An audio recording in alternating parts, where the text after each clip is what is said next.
Hello, everybody. I'm Corey, and welcome to Star Wars!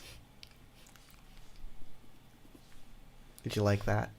Beep boop. Beep Bop. boop bop. Hum zoom zoom. Ksh, ksh. That's lightsaber sounds. Yeah. Oh. All the, Star Wars noises. The TIE fighter noises. Everybody's doing them. Yeah, Oh, okay. Matt, can you do your... That was much better than my Wookiee. No, you gotta do your Wookiee, though. Still gotta do it. I never practiced. That's the problem. Try. You gotta half gargle while you growl. That's how it gets good. I sound like I'm choking. That was a bit more gargle than growl. I said half gargle. Yeah. That's gonna have to take a lot of off-camera practice. So, Just roll your... everybody is here with me to play Star Wars today. Tarek, Crystal, The real-life Wookiee. Matt his camera's on the fritz again. So, Yeah. you can't see him. I have Ice Age lag, unfortunately. So in order to at least have a stable connection, I'm gonna have to go just my bearded face, but it's not a loss for me. And joining us for the first time ever, his debut here on the Dead Unicorn is James. James, why should people like you? Go. I tend to be laid back about things. Well, you don't have to answer that question. That's That's how you get your force point in this game. You have to describe why the universe should love you. yeah. Why does the universe love me? A what? I have many different Wait a minute, I'm ideas, loved? but none of them are conclusive. Does the universe have a personality or something? Can it take favorites? Well, there's the Force. And And it does have a dark side obviously- and a light side to its personality. Just like Those are the midichlorians. The midichlorians have the personality. just like Don't just like speak half of an Oreo, those. it has a dark side and a light side. There's little Hopefully. bugs inside of you, and they control your force. Then how do you explain rocks having the force? They don't have midichlorians. So, we're Tell playing that Star to the Wars. Transocean. Let's get on with this thing. We're playing Star Wars because one of our regular players for the L5R game is having a little vacation time with the family. So that's great. So I asked my patrons, who are scrolling right up there, what they'd like to see, and they said Star Wars. Let's do some Star Wars. Do Edge of Empire. So that's what we're doing. We're doing Edge of Empire. And we have some people in the comments right now. Juvie's there. Hey, Sebastian's there. Hey, Sebastian. Sebastian is asking James if he's living on Endor. Are you a Wookiee? Do you live on Hey, Endor? It's actually a pic from one of my backpacking trips. Oh, that's cool. I love Super it. jelly. On And Endor? also, yes, he is Yeah, in you Ewok. went to Endor backpack? That's amazing. That's what happens when you're a bounty hunter. So thanks, guys. If you are watching and you like it, consider supporting us, all that kind. Yeah. Because we talk to you and we listen to what you say and we wanna give you what you want. So here we are. So yeah, there are no Jedi in this game. Everybody's playing like a smuggler, ne'er-do-well kind of person. It's the edge of the Empire, meaning that you guys live on the fringes of society. Yeah, that makes sense. Yeah. I'm sure this game has been run a lot on different streams and stuff. But hey, we've never played it. And right. these four have no idea what's in store for them. And they've never even played this game. Crystal has played it once. I don't know, Tarek, were you in that game that I ran? Nope. I haven't Crystal's the played only this one. at all. Crystal, it's just Crystal. Yeah, we only got a few episodes. Well, a few play sessions in before it Kinda shut down. collapsed. I don't remember why. No one was into it. And my level of knowledge of it is, it's that edition with the odd dice. Yep. Yeah. I get Fantasy Flight, and I understand Star Wars. I don't really understand the game yet. I haven't played it yet. First time. So I love Star Wars. If you look back behind me there, you can probably see a bunch of Star Wars books. I have been playing Star Wars since the really early, like 1991. I've been playing the Star Wars role-playing game, and I've enjoyed and loved it. But recently, I had stopped. And one of the reasons is the fiddliness of Fantasy Flight and their game system. But more is what Disney has done with the world. It used to make sense, and now it doesn't.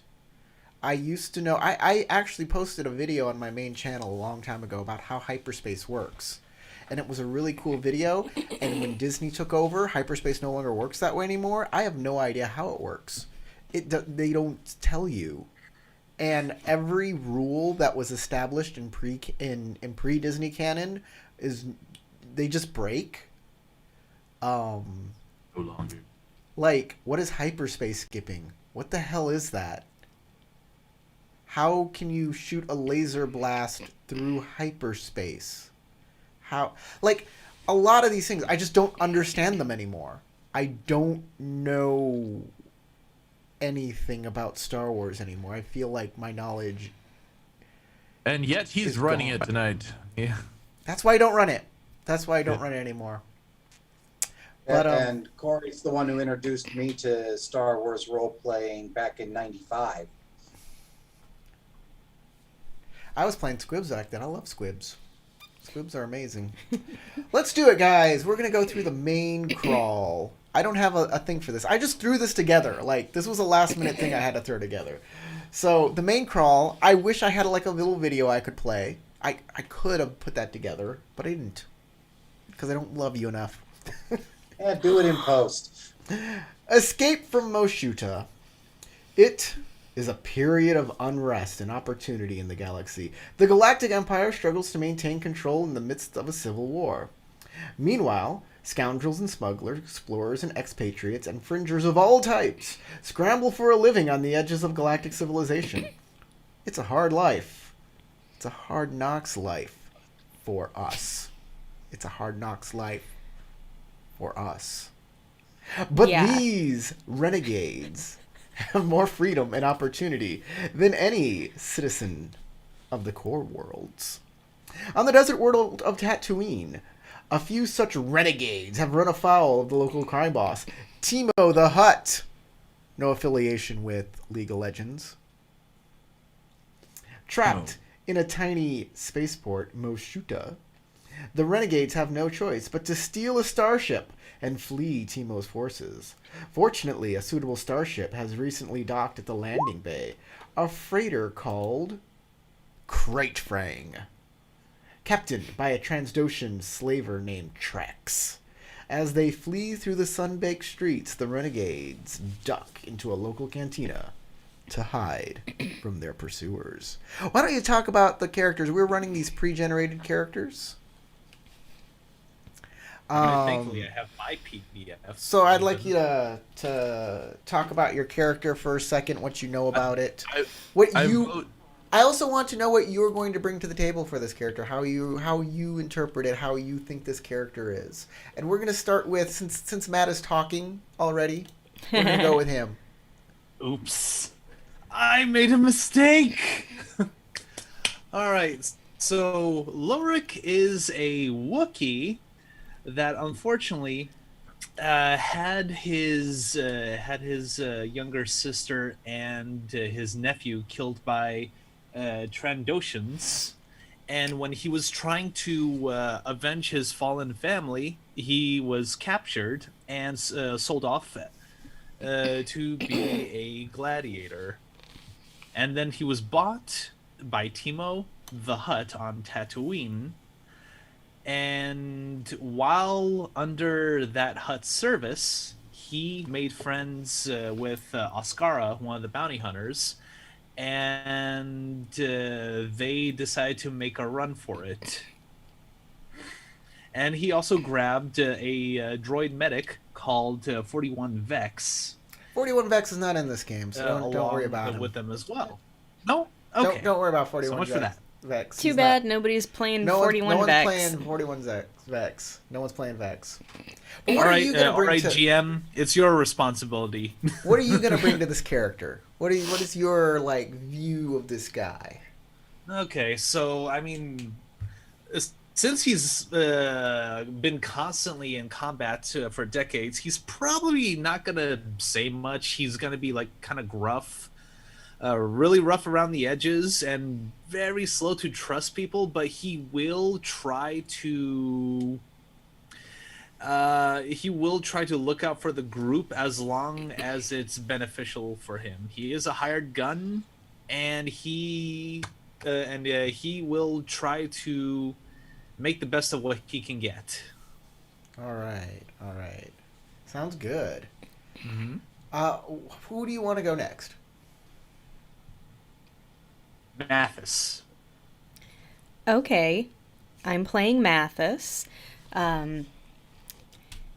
You know, he really could have had a successful career in some other life, but unfortunately, he was born to a poor family and orphaned at a young age, ended up living on the streets of Tatooine.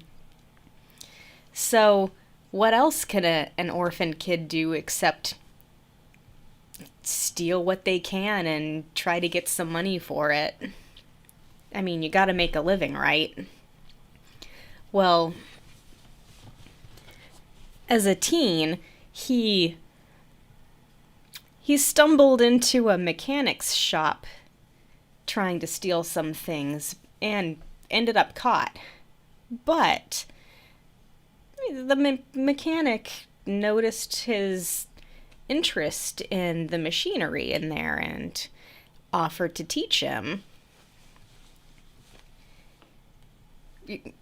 Eventually, his friends were wondering what was wrong and went to look for him. But nothing was wrong, right?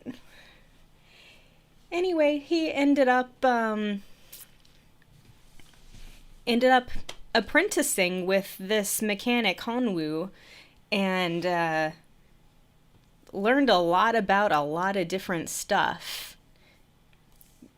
Mostly droids, but you know, pretty much anything mechanical or computer operated, he's got the skills to take care of. He recently signed on with Timo, but found that he is not suited for that life and is now looking to get away. So what are you going to bring to the table with this character? What do you think this character is going to be like for you?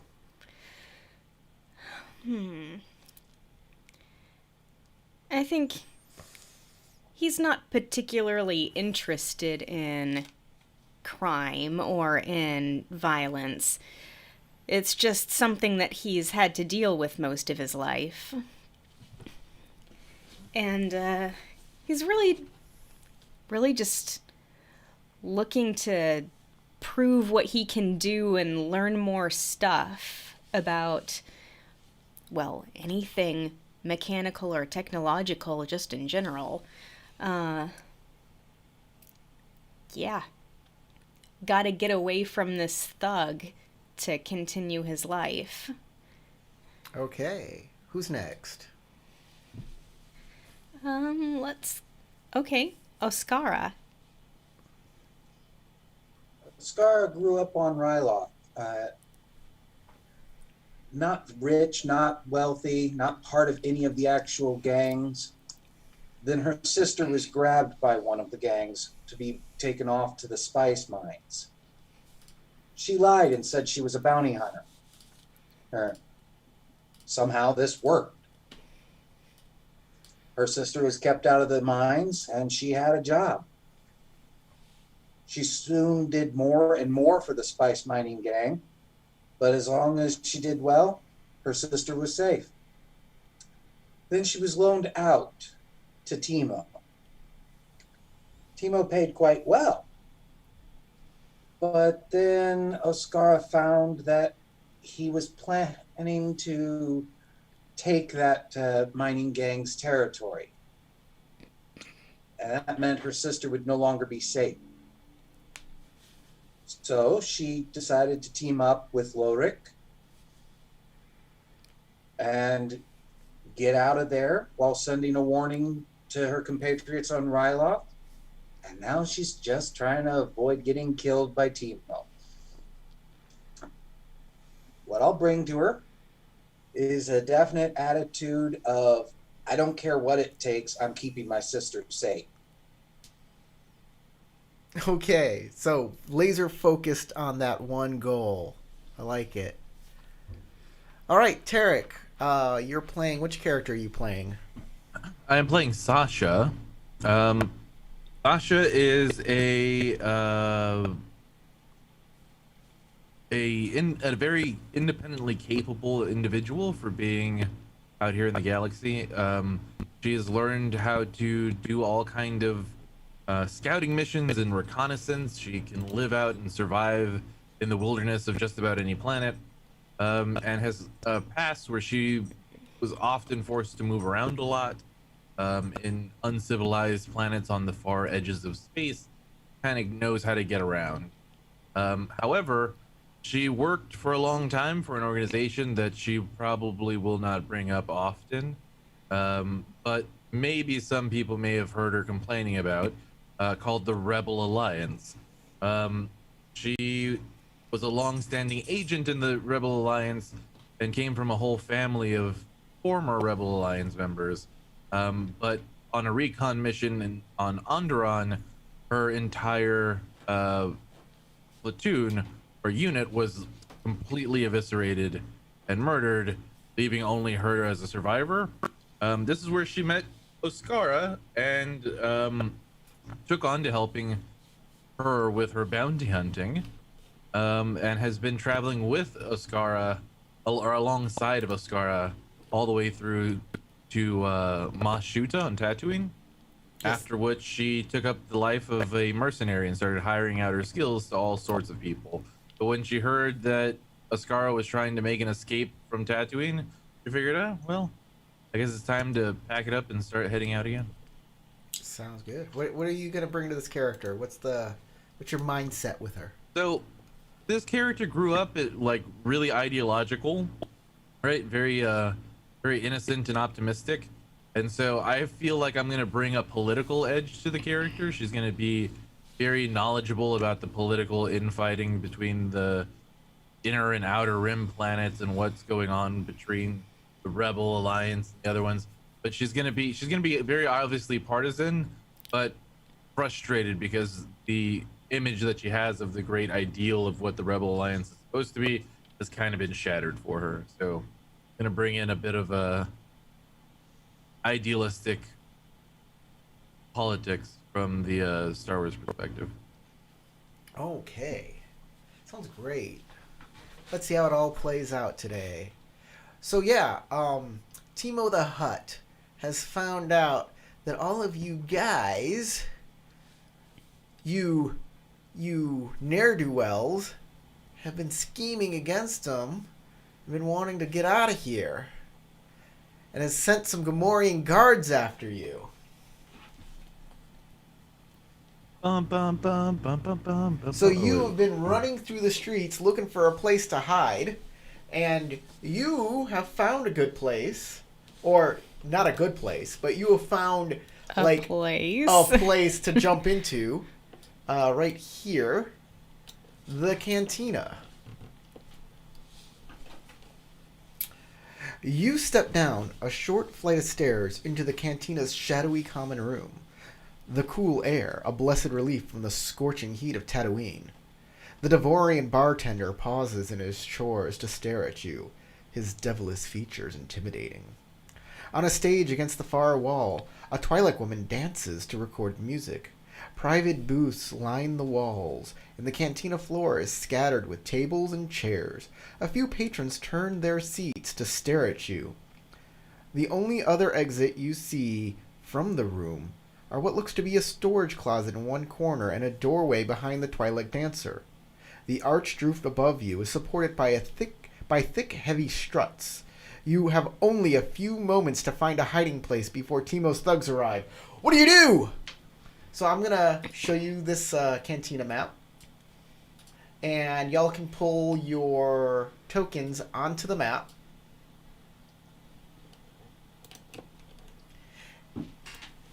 And you only have a few moments to find a place to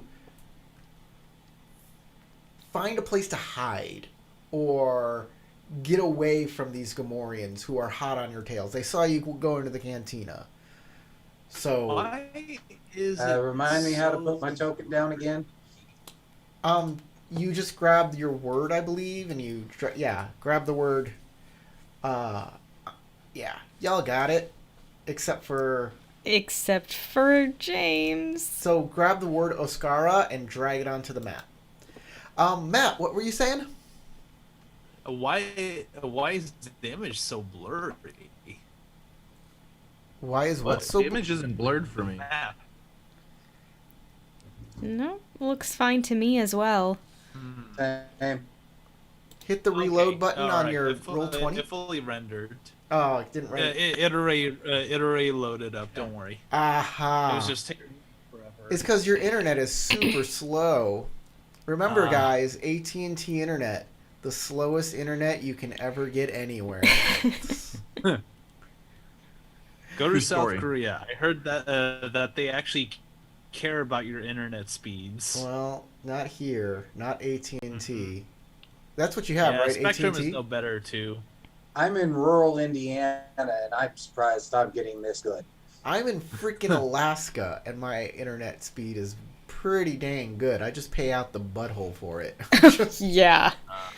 It's stupidly expensive. stupidly expensive, but it's fast. Okay, I'm gonna go one at a time, starting with Oscara. Gamorrean guards are about to come in.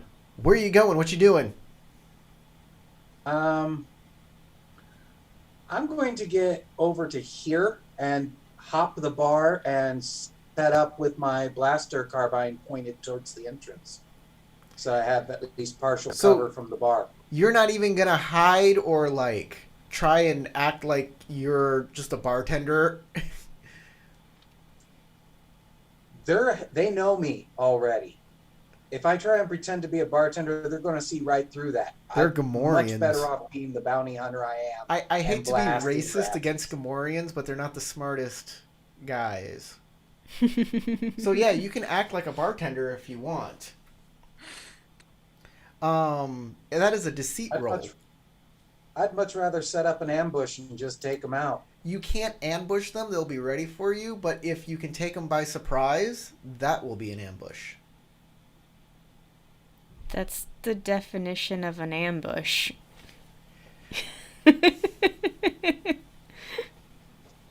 Yeah, they might not expect as soon as the door opening to get shot in the face. Okay, all right.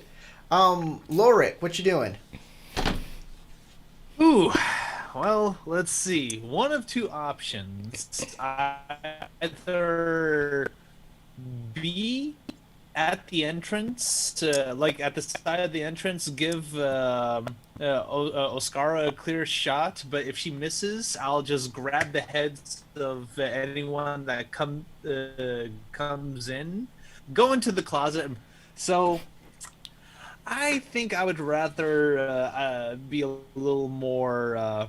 What's the right word? I'd rather confront the problem at hand. So I'll wait by the side of the door, kind of squeeze myself at the corner a little bit, and just wait for any unsuspecting bounty hunter to come in, or if they come in pairs, just smash their heads together. I'm a bulky guy. I can take a few punches. Oh, we're immediately becoming the we kill it party. Yeah, Like- yeah. We're beefy.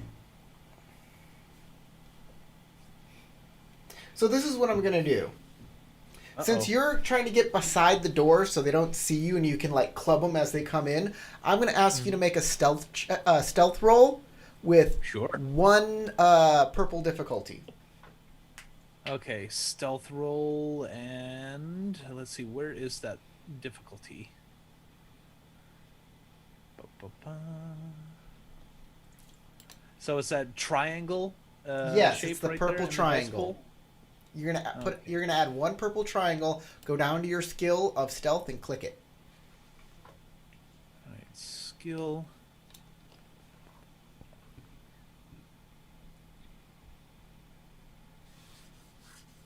All right, hopefully I'm rolling the correct thing. Okay. So did I succeed? So no, you did not Ah. succeed, but you do have some advantage. Mm-hmm. If there are more advantage symbols than threat symbols, oh yeah, from running, I forgot to say this, because everybody was running so hard, everybody takes 2 strain. But because you have more advantage than threat, you can recover 1 of those strain. Okay. For Oscara, I've decided, since you are setting up an ambush and just pointing your gun straight at the door, and you want to kill them before they kill you, it's going to be a cool roll with 1 purple difficulty. Okay, and there we go. Okay. You can also recover 1 of your strain. I shall Sasha. Oh, Sasha? Okay, I was gonna go hide, so I'm gonna just take off and try to sneak my way toward the stage where the doorway is. Okay, so there's a dancer up on the stage, and yeah, she's a Twi'lek woman dancing, and you're you're not a Twi'lek. The other person's a Twi'lek, but yeah, she as you try to get up on the stage, she's like, "No, you cannot come up here. This is for performers."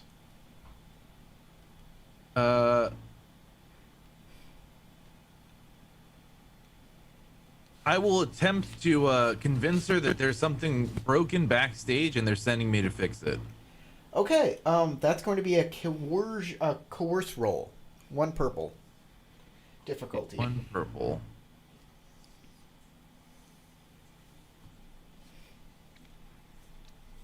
Okay, I assume that means it's a good thing. Yeah, you Well, succeeded. dang. You're back behind stage. She's like, "Oh yeah, so of course, the coffee machine hasn't been working." And boom, you're back there. Oh, Lucky no you. wonder there's no coffee beans. Yeah. And Mathis, I'm just gonna try to pretend I've been here all along and find a booth. right? So go find a booth. Sitting down at the bar, or sitting down as if nothing is wrong, because only a madman would do that, is cool. So roll your cool with 1 purple. Okay, let me find this. Oh. Oh, Better fix up that coffee machine. there.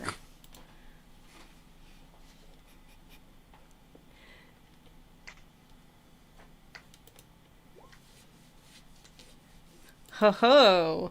I have a success and a advantage? Yep. So you can reduce your strain by 1. And you have successfully blended into the crowd. So, moments after you hide yourself or set up for your little ambush, a small troop of pig-like Gamorreans carrying heavy bone-breaking clubs step through the door. Teemo's enforcers. They blink their beady little eyes and let loose a piercing shriek. The Wookiee tries to attack them, but they just duck because they saw him way earlier.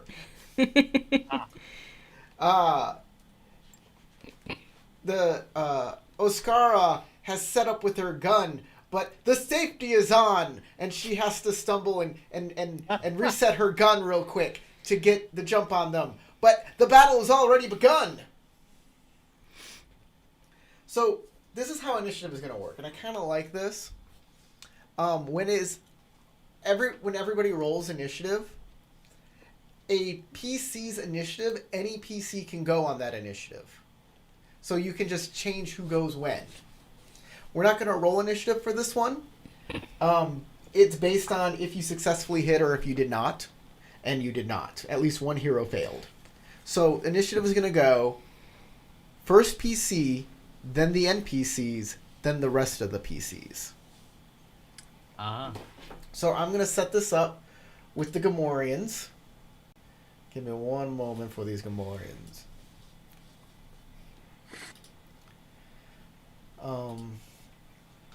I did this wrong.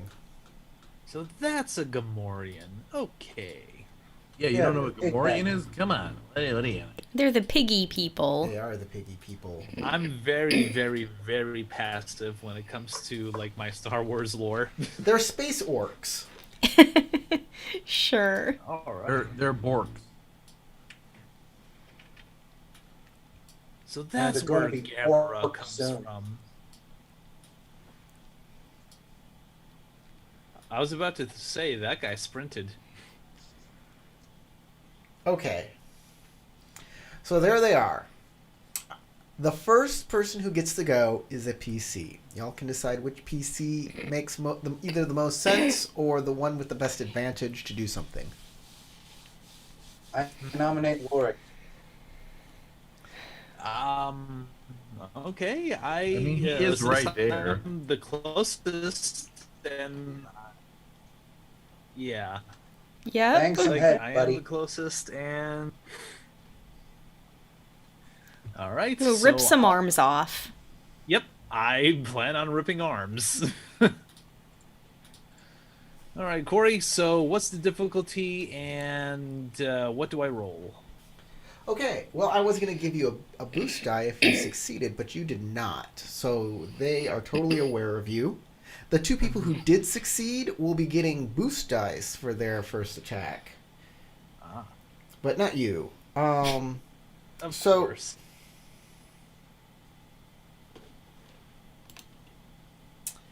Oh, yes. Are you going to attack melee? What is your action? Let's see. My action would be brawl. So you're attempting to use your fists, or do you have a weapon you're going to use? Brawling is fists. You're using your fists. Okay. I haven't checked my character sheet to see if I had any weapons, so I will just assume that I will just use brawl at this point. Okay. Yes, You have I a know, combat Terry. tab. If you click your combat tab, it has all of your weapons listed, including your fists. Oh yes. Okay. Okay.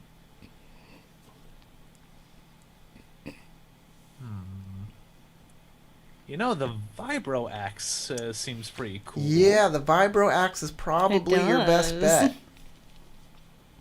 Since you were Alright, setting so up an ambush, I will- since that was your goal, I'm going to say that you had it ready. Yes. So, a melee attack is 2 purple. A difficulty of 2 purple. Okay. Melee 2 purple.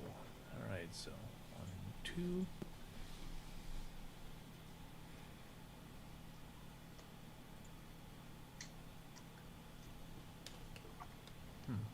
Okay, I clicked it, but You did not click it. okay. Go down to It's the Vibroax die and in the middle of the weapon area, that where it's got the big windows: damage, critical, encumbrance, HP. Yeah, It's the die in the middle there. I'm hitting the symbol, but nothing's popping up. let's see here. Well, Okay. Oh, there they yeah, are. I was expecting Lag. that. I was expecting that. okay, we're gonna go with your first roll here. Whoa, successes. that's a lot of rolls. It's because his internet is so freaking slow. So we're gonna go Still, with two your successes. first roll up here, which is 2 successes. So you're gonna do your Vibro Axis damage +1. Okay, so that would be, let's see, from what I gathered, 8. 8.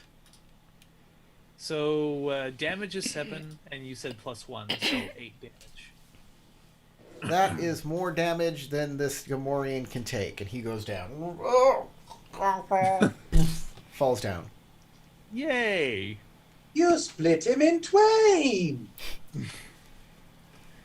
Pork chop sandwiches. Okay. These two are gonna run up to the bar, and they have big old heavy clubs, and they're just gonna club Okasara over her head. Ugh.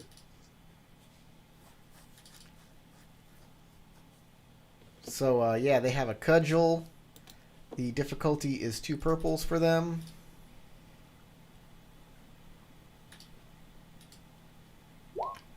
And I hit you with the first one, doing 4 points of damage. I soak it. And the second one is 6 points. 6 points of damage. Okay, I take 2. You know, one thing I wondered about Twi'leks, like those supposed hair pieces that they have on their heads, like are they like can you cut them off without any without No, doing those- any damage? Or No, those are tentacle-like things. Oh. And they actually have a whole language involved with them. really? It's not hair. I was wrong. The Gamorrean who Lorik attacked has armor, and his armor soaked 3 of it. And he is He's almost still up. He's still up. Okay. But I in was a bad Not way. quite in I twain. forgot about soak. Thank you for reminding me about soak. How dare you, James? Sorry. That's But I fine. So had this to one's put my gonna own move head over. saved. This one's gonna come up, and there's gonna be 2 attacks on Lorik with the cudgel.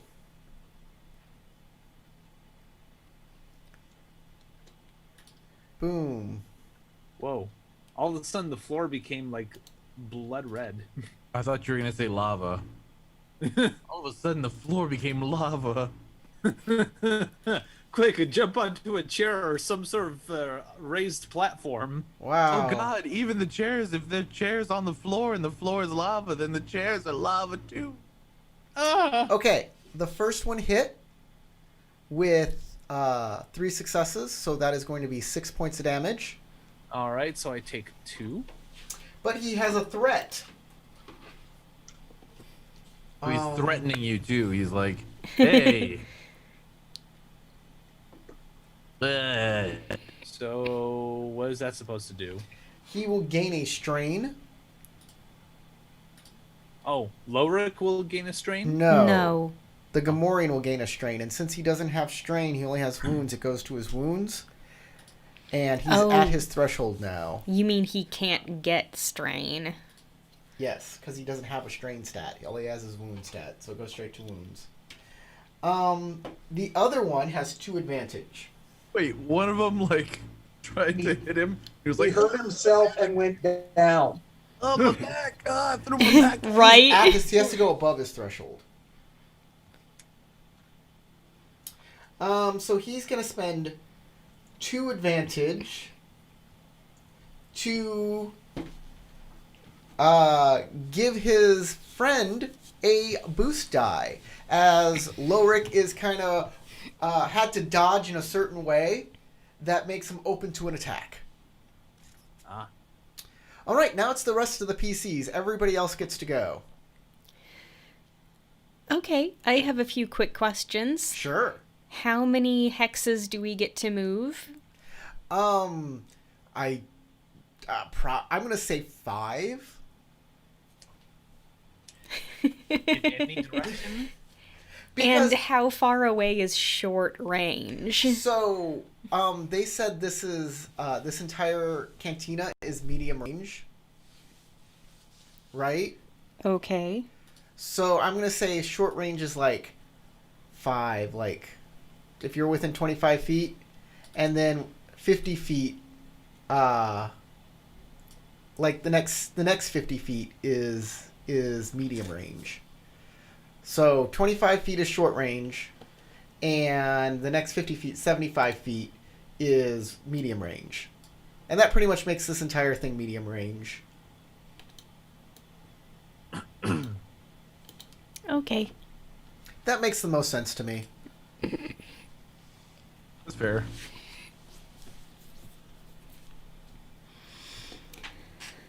All right. Let me see what I can do.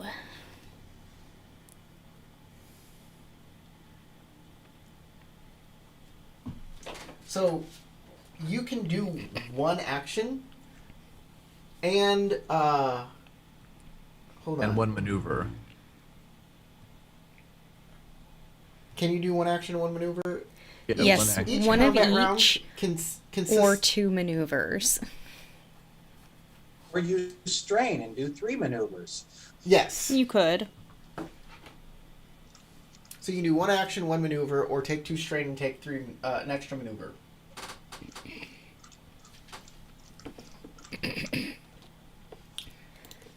You do not have anything ready unless it is like clothing, and I know you have like shot gloves, but you need to be within melee to do that. Yeah.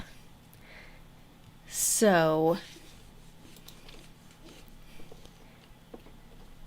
I don't know how discreet I can try to be, but I assume people are starting to notice that there's a fight getting on and maybe gathering around. Oh yeah, people are taking cover. There's a big fight Okay. happening.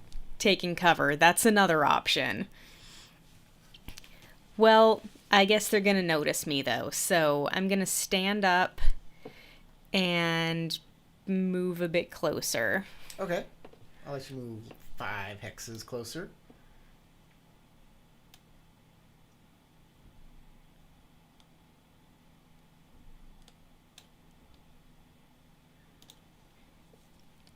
And that's all I can do. You can take 2 strain and move another 5 hexes closer into Or use the engage. action Yeah, but to then do I would be right up in their faces without being able to do anything about it. Actually, no. You still have an action, and an action it would be. Oh, no, my action went into one of those 2 things. Standing up is a maneuver. Oh, okay. All right, sounds good. Who's going next? Y'all get to decide, not me. I'll blast them if Sasha wants to wait and be last. I'll go Okay. last. Yeah, I don't mind. What's the range on your blaster? I think I'm at point blank Medium right at now. least. What is the range on your blaster?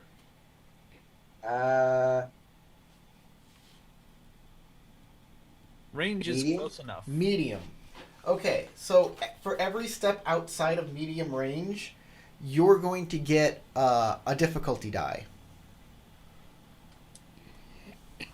So if you're engaged, and you are using, if the attacker is engaged with his target, is an average of 2 difficulty.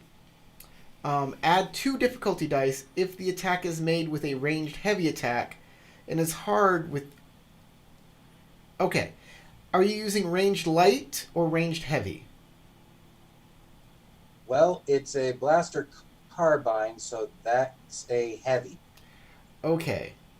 So it's average 2 if made with melee brawl or range light. Add 2 difficulty dice if the attack is made with range heavy. So it's going to be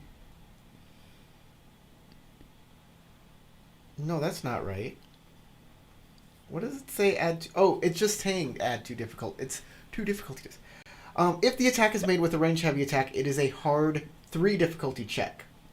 Add 3 difficulty dice. It's just saying So it's 3 die. it's 3 dice.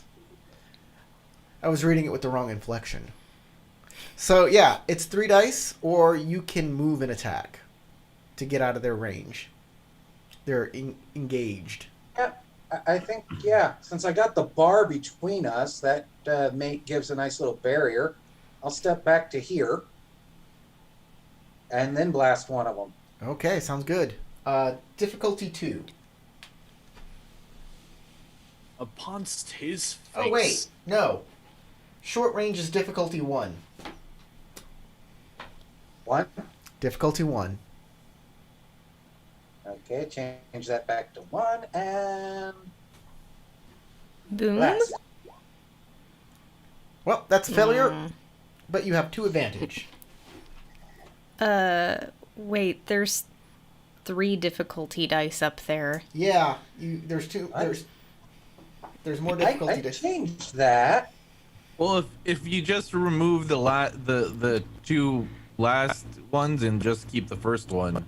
Did you click outside the box? Because sometimes you have to click outside the box. I may not have. Yeah, try that and then click the roll again. There you Much go. better. 3 successes. How much damage is that? That's 11. 11? 11? Yeah, it says damage 9. Wow, okay. 9 minus And I'm going to 3. take or 11. the 11 one minus who's closer 3. in. Actually, no. The one who's further, or the one next to the wall. That's the one I shot. Right. 8. 8 actual damage. That brings that guy down.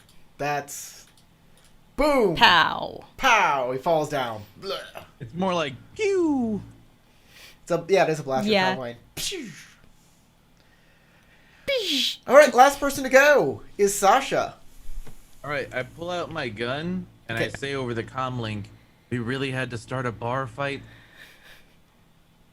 And I'll take aim at this guy right here and fire my slug thrower. Why isn't it letting me? Oh yeah. I didn't other see one, that you. guy. Ah, there. Okay, you're at medium range. Is slug thrower medium? Yeah, it's medium range. Okay, it's difficulty 2. But you have a boost die, which is a blue die. Oh, right. A blue square. I don't remember what's on those. Blue square and 2 difficulty. Yes, 2 difficulty dice. 2 purple dice. Look at that. That's Nice. 7, 8, 9 points of damage. 9 minus 3 is 6. That guy is holding on for dear life. He What are doesn't the- wish to become a pork chop sandwich. Oh. So, you can make another maneuver, or you can give a boost die to somebody. I'm gonna give a boost die to Mathis. Or, no, a boost die to the next attack against the target. So anybody who attacks that target gets a boost die. Well, I like the idea of letting Mathis attack it, so that's fine with me. Yeah, I'll just let it. I'll just let the die roll. I'll let the boost die roll. All right, Um, that guy got a boost die roll on him. Yeah, I'm just staying behind the curtain in the stage. And Lorik's got a boost die roll. Okay, next round. Who would like to go first? I say let Mathis go first this time. Works for me. Mathis, close that gap. Yep. Up I come. Let's finish him off. Here I go. Okay, you With- get 2 boost dice. The shock glove. You get 2 boost dice and 2 purple difficulty dice.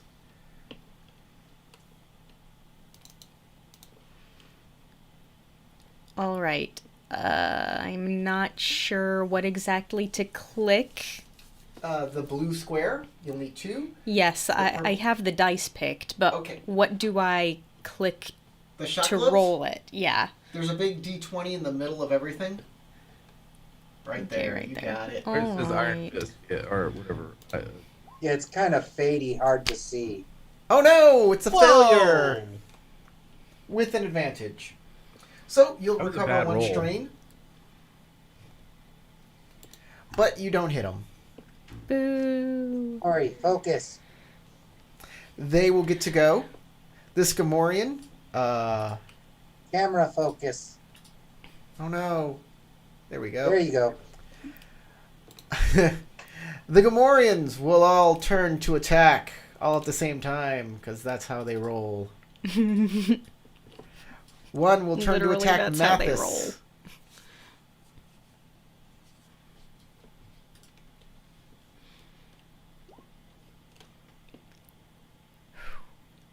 Uh-oh.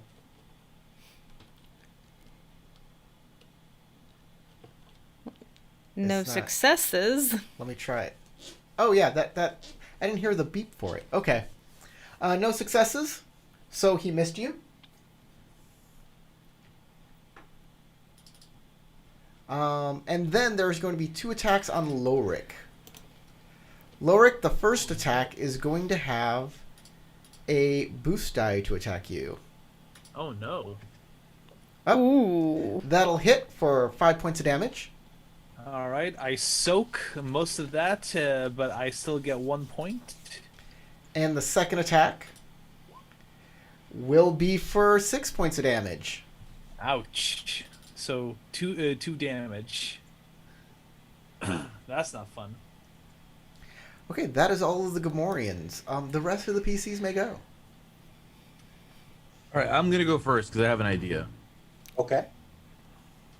Okay, I'm gonna blitz out of the stage, jump down, jump behind one of the knocked over tables behind some cowering guests, and go, "Howdy, y'all!" It's just gonna take a bit, and then pop my head back up and line up a shot and fire the Gamorrean that just hit Wookie. Okay, that's a lot of actions. Moving is a maneuver, taking cover is a maneuver, and aiming is a maneuver. Oh well, That's I don't have to too take extra aim strain. specifically. I'll just like Okay, shoot. so you'll take Yeah. 2 strain from taking cover. And then you can shoot them. Okay, and it's same 2 difficulty. Yes. No boost die though. No boost die. Down. Okay. That's 3 advantage. You can use that to recover a strain, and then give a boost die to the next person who Okay. attacks the target. I'll give a boost die to whoever attacks that target. So this one. Hmm? Okay. Boom. Lorik's boost die is gone. Boom. Okay. Next person. I'd like to shoot the full health Gamora. This one. Mm-hmm. Okay. It's the only one at full health still. Spread that damage all around. He is at 1, 2, 3, 4, 5. He's still in short range, so it's only a 1 difficulty die. All right, then. Oh. Whoa. Yeah, he goes He's down. splattered. Yeah, and you can remove 1 strain plus from an yourself. advantage. My fur is matted with blood at this point. It's like whoa. Blaster, he's cooked. He's cooked. Ooh. He just says like a singed hole through his chest. So that's everyone for this round. New round starts. Who's going first? Oh no, Mathis didn't go this round. Oh, yes, you did. Yeah, I went first. Ulrich hasn't. I was thinking Lorik hadn't, Oh, though, yeah. Lord. Yeah, somebody hadn't. Yeah, Oh, yeah, Ulrich Lorik hasn't. didn't go. Lorik. I still haven't gotten around. Yeah, Lorik's either. last. Please, Lorik. Okay. So I'm definitely gonna roar that I want some pork chop sandwiches against this guy and use my vibro axe against him. All right. You have a boost die to attack him. Okay. It's a blue so die. let me Put a see. 1 on the light that's that blue. blue one, right? Okay. Difficulty 2 or 1? 2. 2. Okay. All right, Louis. All right, and I'm not gonna spam it. Oh, okay. Nice. Sandwiches for everyone. You can remove 1 strain, and you definitely bring him down. Okay, now I see the. Huh? You can remove 1 strain, and yeah, you have defeated him. Definitely took him down. Yes. Relieve 1 strain. Yes, you heal a strain. Okay. Okay, who's going first? New round. Well, I'm still Let's right let next to Mathis try this and knock him guy. down. All right, Mathis. Good. Let's try again. 2 Nope. purple difficulty. No boost die. Shot gloves go. That A hits! success! For 3 damage! Yes. His 3 armor damage. absorbs all of it, though. He's unfazed. Oh, check the shot gloves. I think they do have some quality to them. Yeah. Or they Really? ignore damage. I would need 2 advantage. Oh. Do they only do... Huh. Do they only do 3 damage? I thought they did more than that. Let me double check. I may have typed it in wrong on the Let me character check sheet. mine. Yeah, can check it over there. There it is. Shot glove. Shot Yep, gloves, 3 damage. 3. Yep. Yep, does nothing. Okay, this Gamorrean Well, guard. you at least got his attention. 1, 2, 3, 4, 5. He's gonna run away. Door is open, right? Yeah. I shoot him. All right. I mean, yeah, you still got a clear line of sight from there. Same difficulty? Yep. Mm-hmm. Oh wait, no. 1 less. I think it's 1 more. Like, could I not do an arm bar against him if he tried to run past me? It's fine. It's whatever. Like I'll say it's fine for this. So you have 2 successes and 3 criticals. So you do a critical hit, you shoot him through the head, he goes down. What's Pew! the lightsaber looking symbol mean? That's a That's critical Starburst? success. That is like Critical success, I believe. yes, it's Nice. a triumph. That's what it's called. A triumph. Okay. So and with the 3 advantage, I can get rid of 1 of my strain? no, you're gonna use those 3 to do a critical hit, and make sure he's Fair down. enough. Boom, he's down. That way nobody gets back to Timo to tell him where we were. The Gamorreans are defeated. The silence that follows is broken by a slow, unamused applause. The Devorian bartender approaches you and laughs a little brittle laugh. I guess you folks. I guess you're the folks who need to get off planet in a hurry. Word's getting around. The good news for you is I happen to know there's a freighter in Landing Bay Auric right now. The bad news, it's Captain Trex, an associate of the Hutts, and he just won't let you on. The other bad news is the reason why I know it's still in the landing bay is that it's got a broken hypermatter reactor igniter and won't be flying anywhere until it gets one installed. I bet Bourne at the junk shop has one. And then he points at the door. Now get out of my cantina. Nod at him as I Alright. hop back over the bar Get and going. say, keep their gear. You say what? Keep their gear, nodding towards the Gamoran bodies. Oh, okay. That's nice. He gave us something, give him something. I don't know if you noticed, but while that dude was talking, I was angling toward the door and I'd leave like immediately. Right. Yep, head out. All right. Let's bring you back to the overview map. We need to get across the entire fucking. So y'all can put your tokens onto the map. You need to be careful getting around here because there are informants. This place is pretty much ruled by Timo the Hutt. He has made deals with even the Imperials. So basically, he owns this little place like an underworld warlord kind of thing. Is there anything? I'm a survivalist and a scout. Is there anything I can do? Any skill specifically that would help me navigate from here to the junk shop in the least obvious way, like the lead us through the city in a way that will avoid any prying eyes? Well, you can try going up some stairs and over, like, getting over the building here to get to the junk shop instead of going out here to where people can see you.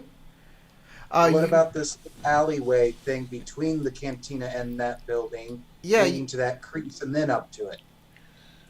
If you come this way, the problem is these little areas are really tight to get through. So going this way or this way has to be like single file, and if somebody sees you back there, that's really suspicious. But no one really checks rooftops. All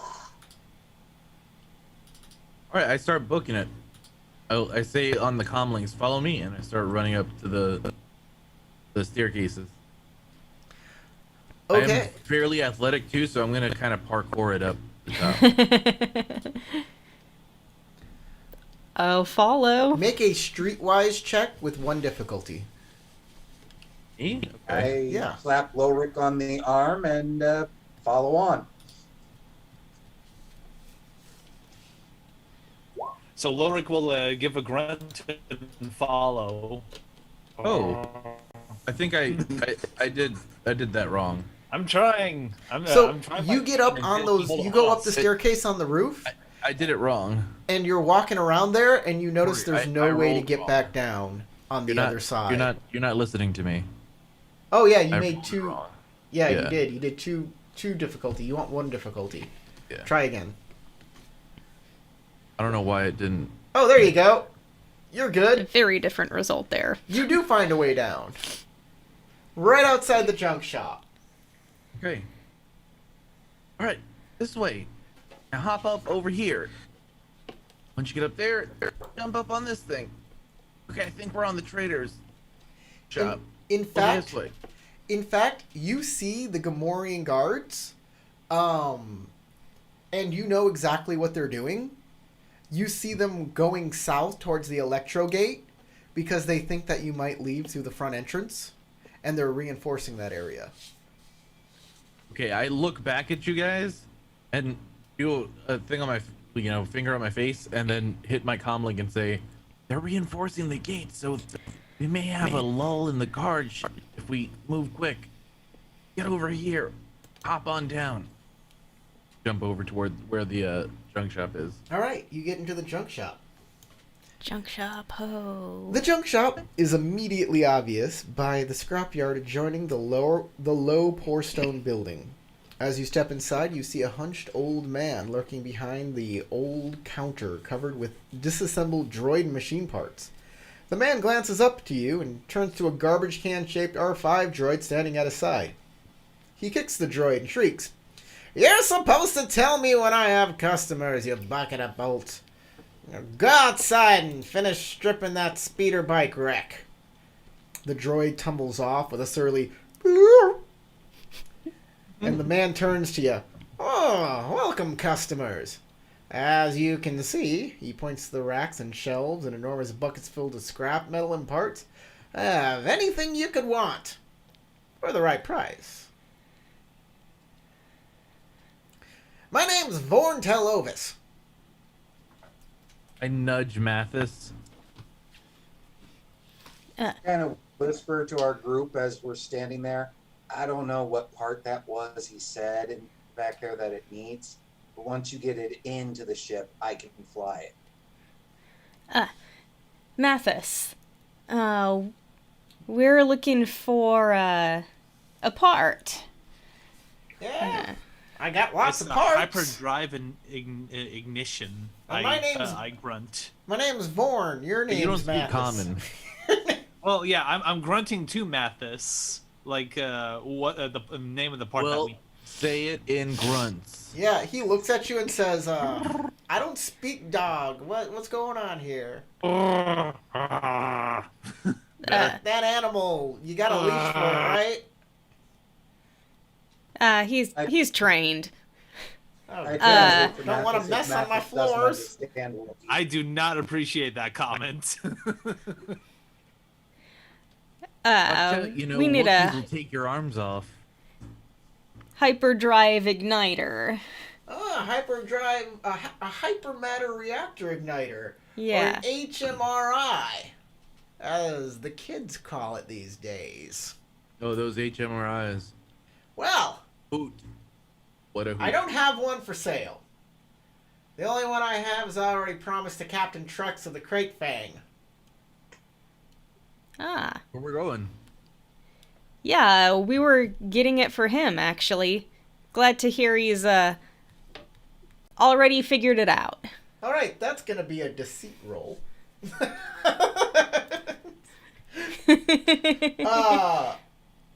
So it's against one purple and one red. Can I help? Can I, since I was the one helping her make the lie, can we help each other? Sure. Meanwhile, Lorik and I make ourselves look like we're actually the guards for carrying the part. Crystal, you see where it says upgrade? Yeah. Not that side, on the other side. Yeah, click one up on the upgrade. That should be a help, I think. And make your deceit roll. Nothing happened. Oh, there it is. There it is. Okay, you have succeeded, but you also have 2 threat. Yes, what does that mean? That means I know it's the bad stuff thing. yeah. Man has been very, very, very difficult to deal with.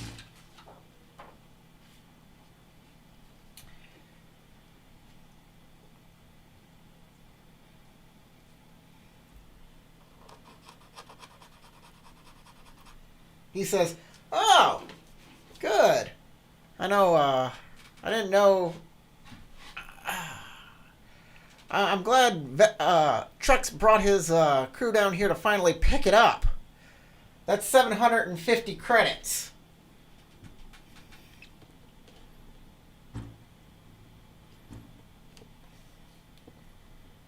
Of course. I nudge you again. One moment. Turn around. Put my hand out as I look at Ascara and Lorik. I'm like, I have 400. How did you give it to me? Okay. Take it a look. Turn back. Oh yes. Here you go. All right. I hand over 750. Okay. I guess that's all of Crystal's 400 and whatever is left from you. Yeah. Okay. You get an HMRI. He says, "Oh, there you go. Have fun installing it." Will do. Why am I always blurry? There we go. My camera's autofocus is going crazy. As we Probably walk, because of the LED lights. as we walk out, I go. As we're walking out, I go.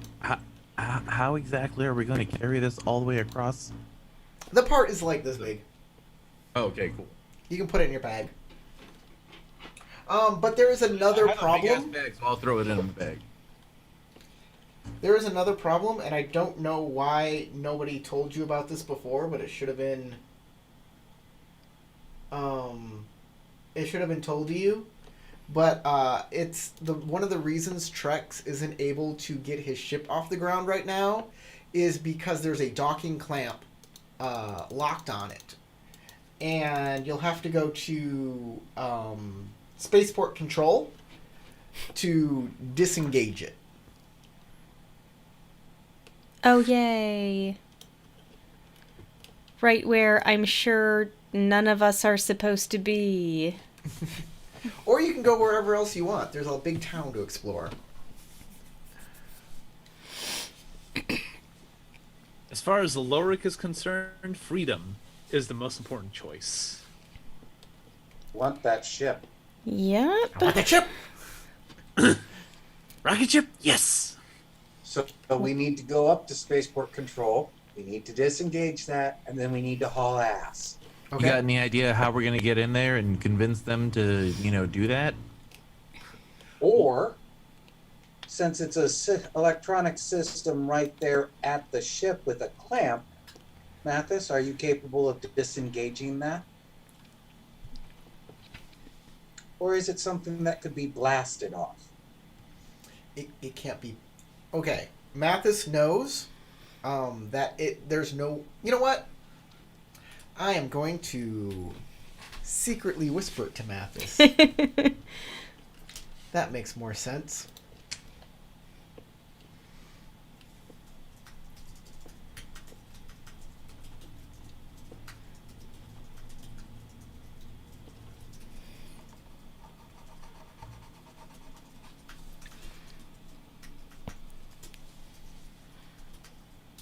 While Lorik is just patiently looking at everyone. Anyone know how to use computers? The beep boop And things. as Nobody. far as whether it could be done locally, Also, Corey, can I make the assumption that they could understand? Can y'all hear me?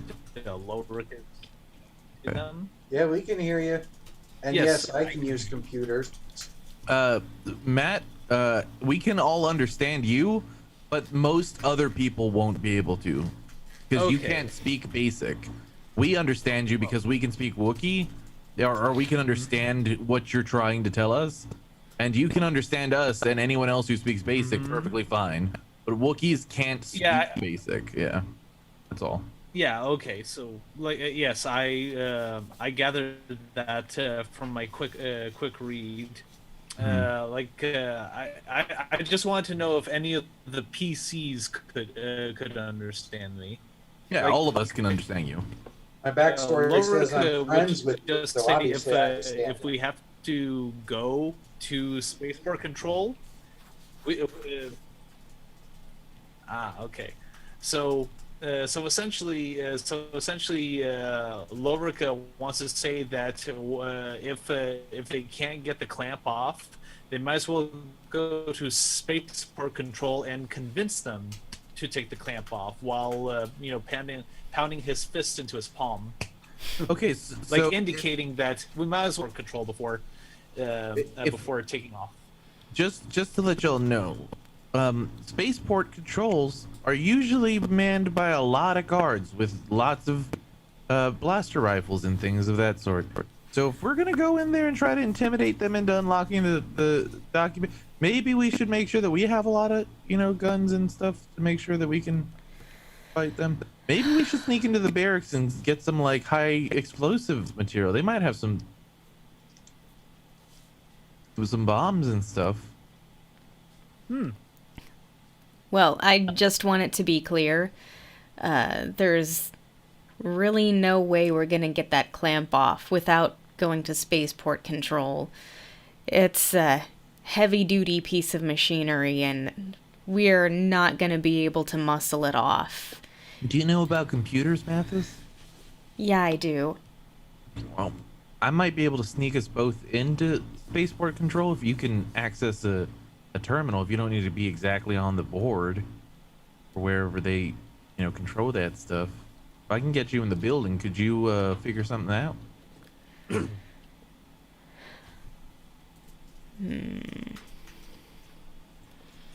How good of a slicer?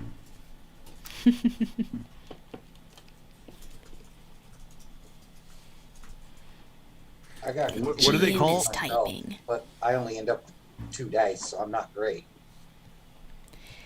Yeah, I think as long as I'm inside the building, I should be able to figure something out.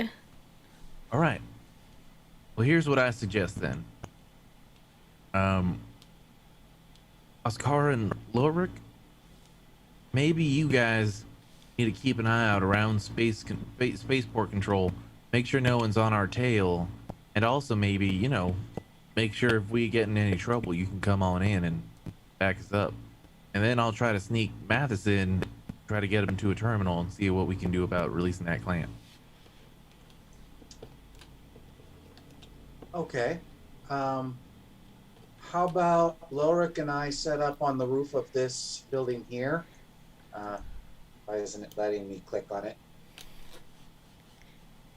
But basically, the building between Spaceport Control and Water Tower. And we plan for your exit to be down that road to the Water Tower.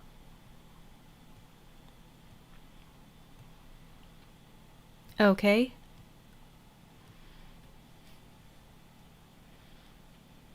All right. If that's the plan. All right. The Spaceport Control Facility is a low, squat building clinging to the edge of Moshuta Bluff. The front entrance stands open, but a pair of spaceport security droids stand at attention. If you're going to get off Tatooine, you need to disable the docking clamps holding the Crate Fang in its landing bay, and you can only do that from inside Spaceport Control. You either have to get past those droids somehow, or find another way in.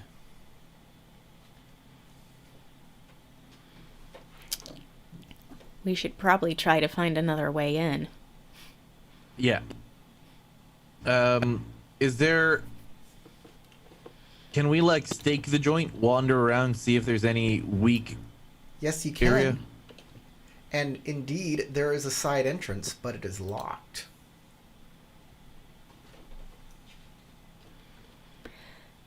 What kind of a lock are we talking about? It has a physical locking mechanism. Wow. Master Lock or a dollar store knockoff? But the physical lock is controlled by a computer. Excuse me, I'm sorry. Man, I love drinking Hefeweizen, I gotta say, but it's giving me a little gas.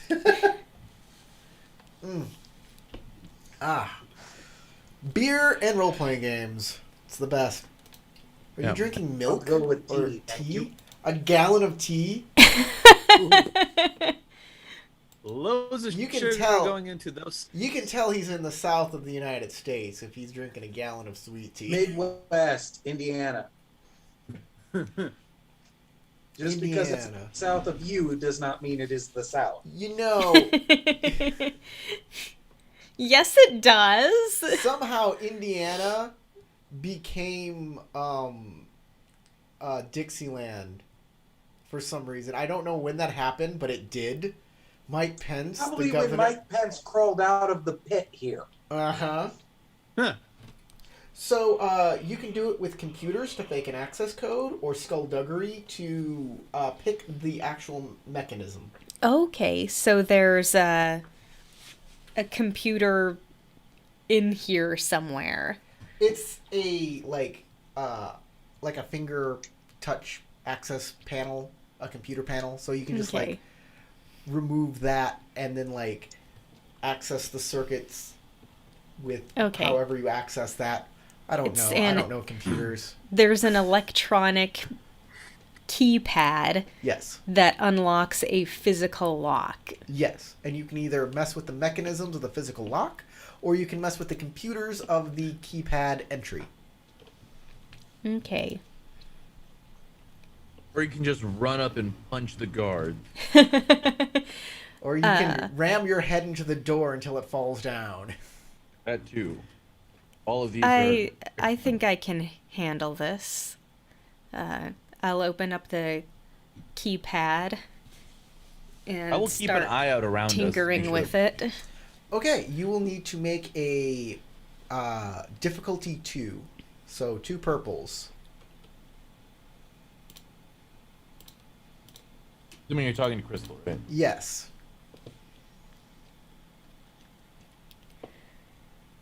Hey, Lorik and Sasha, how about your icons join us at spaceport areas? Yeah, why don't you move your icons there, baby?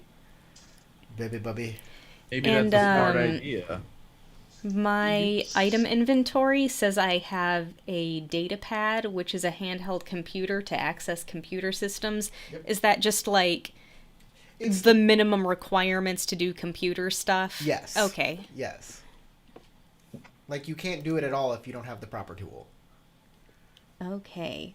Computers. Go. There you go. 2 successes. It turns green, you hear a clack, and the door opens. A skeleton falls out. We're in. Let's go. All right, let's I'm gonna try move to y'all stealth this into the in. spaceport. Ah, there's the side entrance. So I'm gonna. Yay, that's the one I'm doing Overwatch on.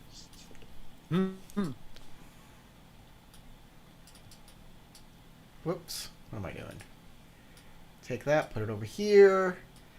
We got some security droids. It looks like we came in through the break room. Yeah, you came in through the side entrance, so you can put your tokens over there. All of us are Just or, me and Askara Sasha. Okay, gotcha. Dara and Lothric are sitting on a Ulrich roof are- outside. Cool. Lothric's watching my back while I got my blaster pointed at the entrance they went in. All right, excellent. Okay, what's inside? You step through the doorway into a large chamber crowded with computer equipment centered around a large hollow display showing a plot of local aerospace. Standing in front of the display with her arms folded behind her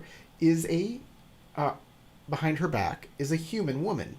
She appears to be in charge, and as you watch, she speaks into the headset in a formal, commanding tone.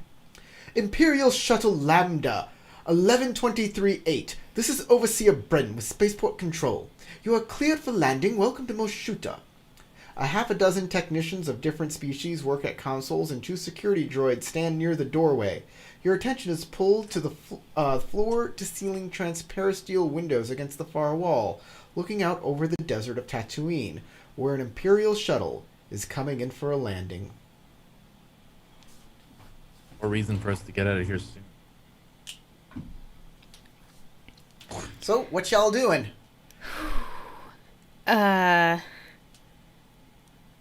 Looking for a console where maybe I won't be noticed. There are consoles here, and here, and here. You will probably be noticed unless somebody makes a distraction. What about here?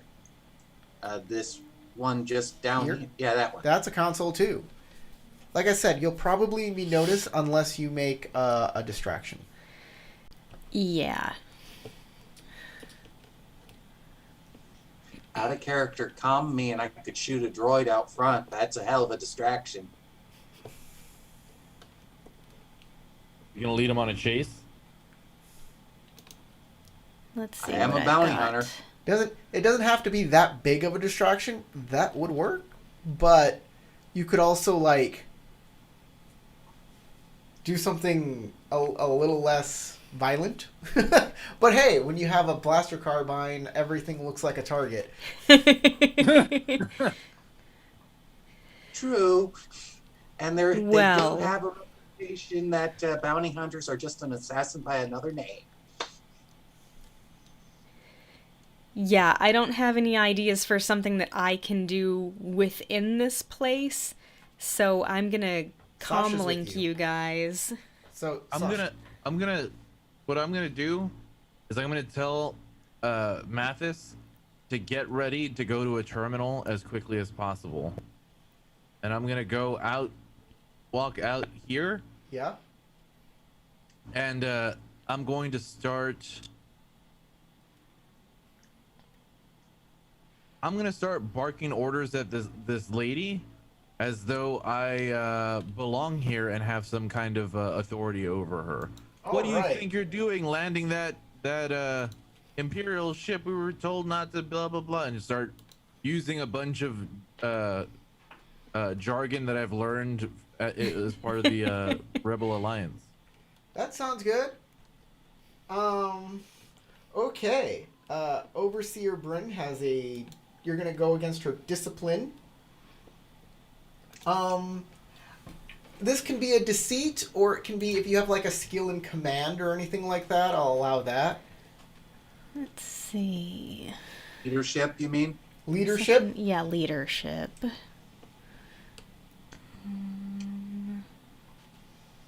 I'll go with Yeah. deception. Fine. Deception. Okay. It's against one purple and one red. Oh wow. One purple, one red. Sounds difficult. Sounds very difficult. Okay, wish me luck, everybody. Hopefully I don't die. Don't puke and embarrass yourself. Okay, I think I just exploded. Okay. I guess what's on that red thing is the really awesomely bad thing. So you have a despair, but don't despair because you also succeeded, and you have an advantage. Oh, good. I hope that means something positive. So, this is what happens. You come in and you say, "What are you doing to say what you're going to say?" Yeah. What do you think you're doing? You're landing the Imperial ship in the wrong field. We're supposed to be docking it in this Who array. is this? Who is this crazy lady in my spaceport? Guards, escort her out immediately, and they'll come and grab you, and you'll be kicking and screaming, but no one sees Mathis. Yeah, in the meantime, You don't Quick. understand. computer skills. You must not land them there. Okay, this is an average check. It's going to be two against two. Two purples. Two purples. Yes. Boom! You successfully get rid of the docking clamp. It comes right off. It's all green, and you slip right out the way you came. All right.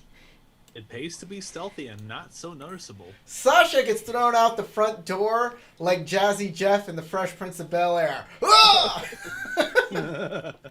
Take 2 strain. Eel.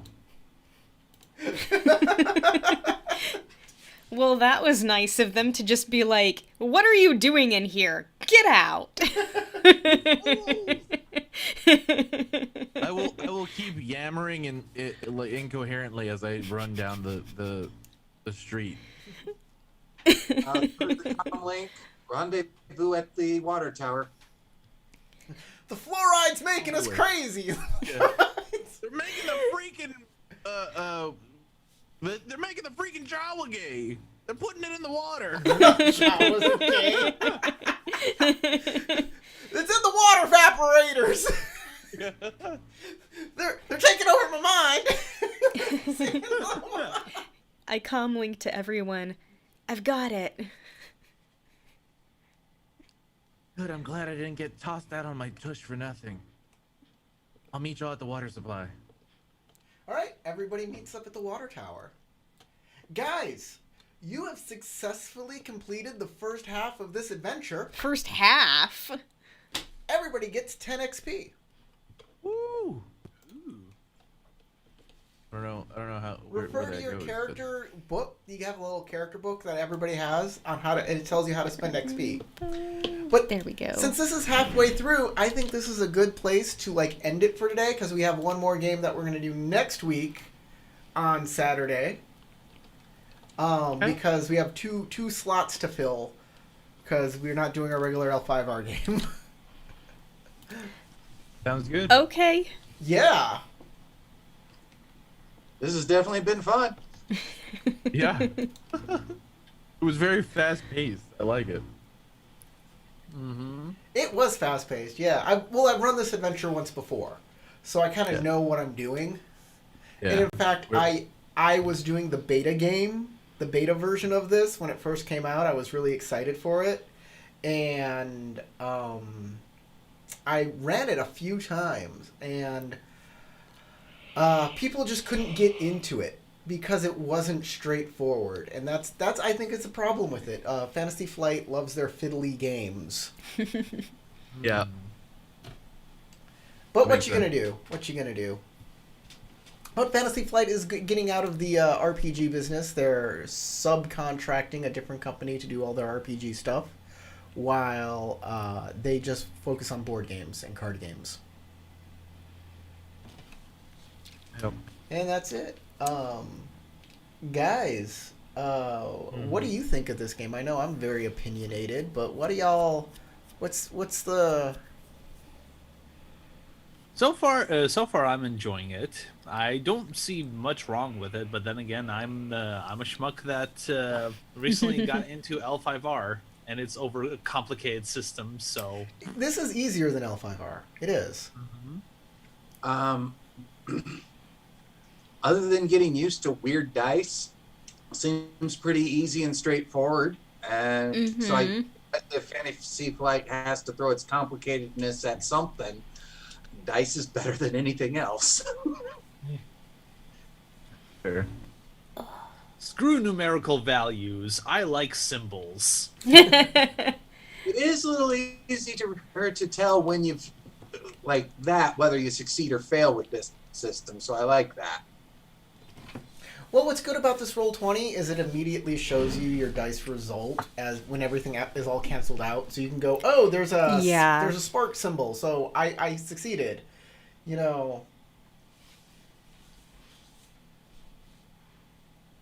So that's good. Yeah, I mean, I actually I enjoy the game. I don't think that the system is very complicated.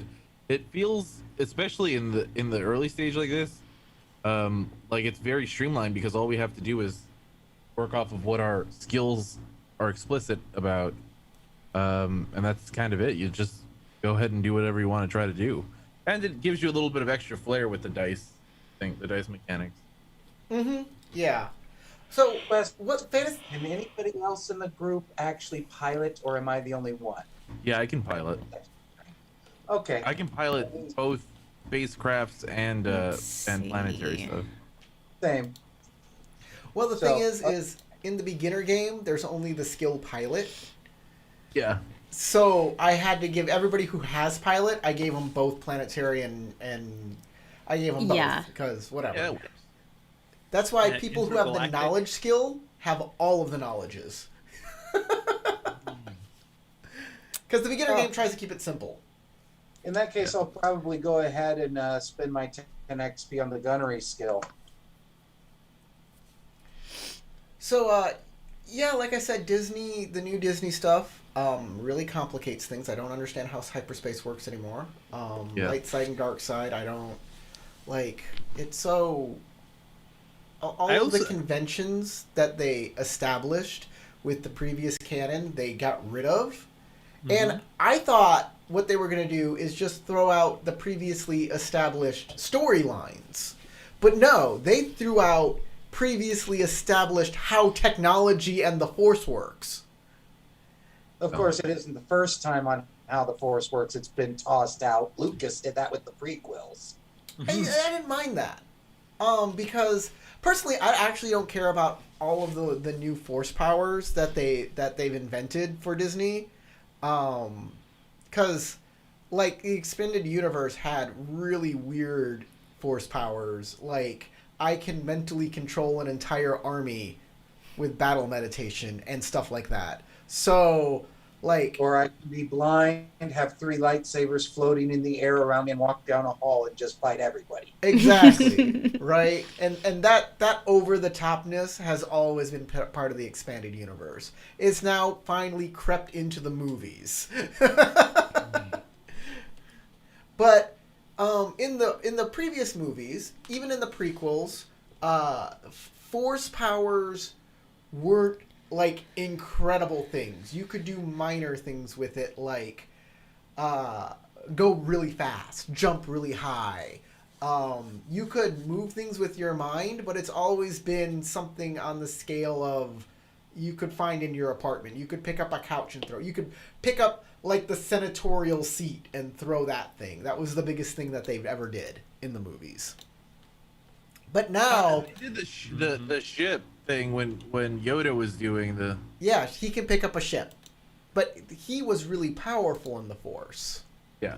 But now Rey can just, like, grab a ship in midair and make it explode. Well, the video games did have Starkiller bring down a whole Star Destroyer with its Force telekinesis. So here's the thing about that. Like I said, first off, Expanded Universe did crazy shit. They went balls crazy. And I have a book over there, Star Wars Saga Edition, The Force Unleashed. And it has balls crazy Force powers, like you can bring down a Star Destroyer. And there are special rules for that, where you have to expend, like, destiny points, which are, like, Force points on steroids. Plus, you have to have like 3 other layers of Force powers before you can take that. Yeah, something like that. It was insanity. You had to be really maxed out in just hyper focused in telekinesis alone. Uh-huh. You couldn't be a Force seer and manage to reach that. You had to be pure telekinetic brute force. So, here's my opinion. The original movies had a great plot and an interesting world. The prequels didn't have the best story, but they kept with the same world building, the same ideas of how the technology worked and how the world worked. But yeah, as a piece of cinema, it's not great. And then the new movies are terrible for the world building, and the stories are derivative, and except for The Last Jedi. The Last Jedi actually has a really good story. I still feel vindicated with how John Boyega was lambasting Disney for their decisions. I don't like John Boyega. I'm not a John Boyega fan. What did he say? Bad stuff again? Always? Mm-hmm. What has he been saying if it wasn't that subject? He's like... One of the things he said is that he's too good for Disney Plus. I didn't hear that. Yeah, he said in an interview, no one's gonna Disney Plus me. Yeah, the dude's full of himself. My God. So, he acted like he was personally offended when people said that Finn was being cucked by Kylo Ren. And he was like, he defended Finn? Yeah, he was like, someone was like, hey, it sucks that Kylo Ren got Rey instead of Finn, and he, like, got really offended and tried to defend Finn as if he wasn't, like, it's... This is news to me. Wow. What? He's a character, dude. You just played him. He's not you. What you should say to your fans is, it's alright, guys. He's just a character. He's not me. Stop it. The guy takes his characters way too... I don't know. I don't get him. I don't get John Boyega. And I don't... Method acting. Yeah. I guess. I don't know. I really don't like John Boyega. Yeah, like, this is the first I've heard about these things. Hey. But yeah, weird Force powers. I liked everything that Disney did with Force powers is fine, except for the I can teleport stuff in the Force. That didn't make sense to me. But whatever. Maybe they're creating Force wormholes or something. That's what the Anting monks did in the extended universe before they disappeared from it. Oh, okay. Well, never mind then. Force is whatever. You can do whatever you want. The Anting monks were Force is a magic. force order that specifically made portals or made ships move faster. Oh, that's cool. I could see you making ships move faster with the Force. Since you can do it with people. Yeah. Here's the thing, though. In The Last Jedi, everybody thinks that the hyperspace suicide run, that breaks the rules. That was the one thing everybody said broke the rules. And I looked at that and said, no, that doesn't. That actually doesn't break the rules. I agree. Han flying in close to the planet's surface breaks the rules of hyperspace. Hyperspace skipping in the final movie breaks the rules of hyperspace. Hyperspace ramming doesn't. And here's the reason why. I want to go through this because I think this is very, very important. And we have 15 minutes left in this stream for me to explain moment this. in time where you're still in physical reality when you're jumping to hyperspace, firing forward. Exactly. And you have to plot your course very, very specifically. So To avoid all the mass shadows. exactly. And You hit one of those, you're just mathematical junk. so what happens is everything that is a certain size, you really can't hit. You can't really program that on the fly because those things are moving around fast and they're small. But Snoke's ship was huge. So a couple things need to happen. The size of the target has to be there. 1. 2. The right distance has to be achieved before you actually snap into hyperspace, which is a different dimension. But apparently in Disney it's not. But it used to be a different dimension. And 3, your target has to be sitting still. Yes. Or cannot move fast or nimble enough to get away. And 3, or 4, to jump into hyperspace, especially if you've ever played the old games, you have to stop and orient yourself to the right direction. And that's why you can increase forward firepower and just destroy anything that's trying to hyperspace ram you. They even say that line in the movie, increase the forward firepower, retarget the main ship, I see what they're doing, but it was too late by then. So apparently, since they knew, they were distracted by the little ships. And once they realized, they saw the big ship and saw what it was doing, they realized that it is technically a maneuver that is known about already. And there are already contingency things in effect to stop it from happening. The Where we photon put torpedo talent? that was fired at the Death Star, the technical diagrams back when the first movies came out, when they produced books, said that they were powered by a hyperdrive motivator. And that was what caused the explosion from a photon from the torpedoes that the X-Wing fired.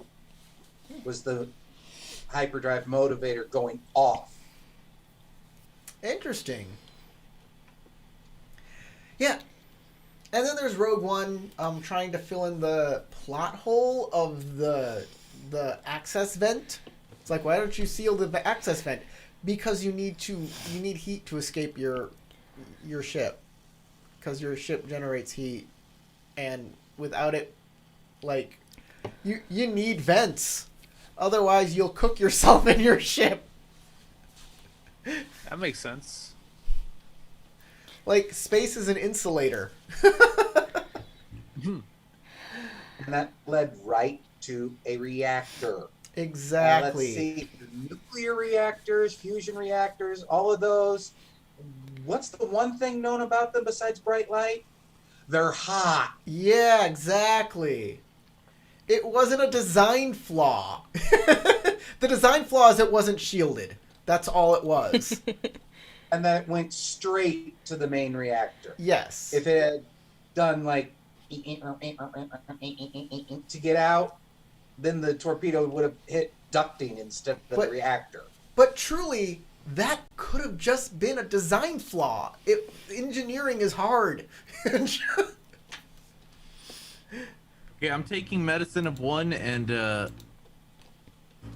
and Stalker. And, I'm a stalker. and stalker. All right, sounds good. Makes me better. It gives me a boost die whenever I make stealth checks. I'm stealthy. So, I guess we'll end the stream early. I wanted to end in a little podcasty moment, ranting about Star Wars. I like Star Wars a lot, and I like to rant about it even more.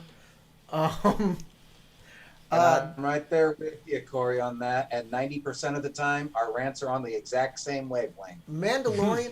Actually, let me talk a little bit about the Mandalorian. I want to talk about that. I've only seen like 4 episodes, but I really liked those 4 episodes. The Mandalorian is good. Everything it does not break the universe. It actually pulls from the extended universe and uses those concepts in it, and that is great. It wants to stay as much within canon as possible to create its story, rather than doing whatever they think the story needs. The rules be damned. I mean, come on, guys. Follow the rules of And jazz since if you're going to I play said jazz. receivers of any kind of time are very rare. You're not going to see them in the show. So, Mandalorian is great. It's got pretty good writing. It's got good direction. It understands the lore and the setting that it's part of. It's good. My only problem with it is the most low-hanging fruit of all of Star Wars. The plot that you're a bounty hunter goes around and does bounty hunter stuff is like, in the early 1990s, that was the role-playing game that we were playing. Case in point, Star Wars did a lot of taking from Westerns, which took from samurai movies. So The Mandalorian is more directly taking from samurai movies of the Lone Wolf and Cub. Exactly. And here's the thing. It is derivative, and a lot of the plots are derivative. There's a Seven Samurai-esque episode. There's the like prison heist stuff. They pull from it all the time. And it is like, of course this is where Star Wars was supposed to go. And I'm amazed that it took so long for a movie or show like this to be produced. This is where it was always supposed to go. It is the lowest of hanging fruit. It's where, why isn't it? Right? Why are we only getting it now? It makes no sense. We had Ewoks, we had droids, we had Clone Wars. Why not this? I want more TV shows. I can actually tell you why. I can actually tell you why, Corey. That's probably the. It took the movie Rogue One showing no Jedi, no Force user was necessary to tell a Star Wars movie story. Because before that, producers and money men all thought Star Wars equals Jedi. Yep. And it took Rogue One doing a completely different in order to allow Mandalorian to exist. I guess. Mind you, we had the Ewok movies. We had 2 Ewok movies. Does no one remember the Ewok There were movies? Ewok movies? There were 2 Ewok movies. Case in point, there was 3. There was a Christmas one. Well, that's not an Ewok movie. That's the Christmas Yes, special. it was. There was the Christmas movie. There was the Ewok Christmas movie. There was the Ewok Caravan, which was actually Ewok 2, and there was the first Ewok movie. There's an Ewok Christmas movie I've never seen. Wow. I've I seen got the it on cartoon DVD. series and the 2 movies with the little blonde girl with the curly hair. Uh-huh. That's Caravan. Okay, well, and there was another one too, and didn't have her. I don't remember a third one that was Christmassy. I gotta go look this up. Matt, you were saying something in your like non-internet-y, I can't talk kind of thing. Okay. I was trying to make a joke about how, like, most normal viewers would be like, but I want to see a show about space wizards and Yeah. just space wizards with shiny swords. We got a ton of those now. The entire Clone Wars movie trilogy is Space Wizards, and then the animated Clone Wars series are all Space Wizards. And Yeah, Rebels. I know, but I think this is what the majority of people want to see. This is though, what, and I'm like, yeah, this is what everybody wanted to see. mhm. And And they still want to continue seeing it. while is I my say bet. this is the most like where it was supposed to go, and like the most like duh place, I have to give it to The Mandalorian. It is smartly written. They did a good job with that concept. It could have been made terrible, and it I wasn't. have to say, on your everybody wanted, especially considering outside of Imperial Troopers, what's the number one most cosplayed category of Star Wars character? Boba Fett. No. Category. Mandalorian. Oh, Mandalorian. Yeah. Period. Because the Mandalorian armor is like awesome looking. Yeah. Yep. I They love make Mandalorian. I want they to make- cosplay Boba Fett drinking Boba tea. There's pictures of that. Don't even. You can look that up. There's a lot of that. Okay. In Boba fact, Boba. Mandalorians make up about a third of the 501st. Hmm. They make up a third of the 501st cosplay legion. I believe that. So yeah, like a lot of the expanded universe stuff that Disney has been doing has been really on point. The Mandalorian, Star Wars Rebels, Star Wars The Clone Wars, the final season. The only thing that was a real miss when it comes to the expanded universe is actually two things. One is Star Wars Resistance, which just really never landed for me. I watched the entire thing. It doesn't really have a good direction to it. Never heard of it, so Really? Well, I missed that one. and the other one is there are some great comic book series out there, like Dr. Aphra is really great. But apparently the comic books have been stealing fan designs for starships and inserting them into their comic book without credit. Yep. Ooh. But there have been a lot of good like comic stories. But yeah, Marvel's been doing some problematic things with those comics. I thought it was Dark Horse. Huh?